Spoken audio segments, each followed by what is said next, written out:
Tetapi kalau orang tanya bulan Ramadan ini bulan apa? Allah nyatakan pada ayat 185 ini bulan diturunkan Al-Quran.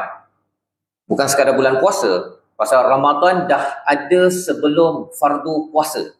Tuan-tuan ya. Fardu puasa pada 2 Hijrah, Nabi dah berhijrah, baru fardu puasa 2 Hijrah. Sebelum itu sudah ada Ramadan. Ya, Ramadan ini sudah ada sejak awal lagi.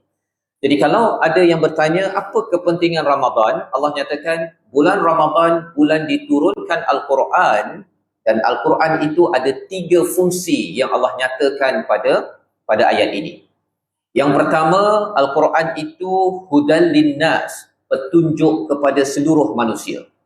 Petunjuk kepada seluruh manusia. Biasa kita baca terjemahan petunjuk bagi sekalian manusia. Tetapi apa kaitannya dengan kita? Bila kita lihat dalam surah Al-Baqarah ayat 2, bila cakap dzalikal kitabul la raiba fi hudal lil muttaqin, inilah kitab yang tidak ada keraguan, petunjuk bagi orang yang bertakwa, muttaqin. Tetapi dalam ayat ini Allah gunakan perkataan hudal linnas, petunjuk kepada manusia. Dua perkara berbeza. Sana muttaqin ayat yang kedua, tapi di sini adalah annas, kepada seluruh manusia. Tak kisahlah dia ni beragama Islam ataupun tidak, dia tetap juga akan memperoleh hidayah daripada Al-Quran. Baik, itu yang pertama. Tetapi bila kita melihat kepada fungsi pertama ini, mengapa diletakkan berkaitan dengan bulan Ramadan?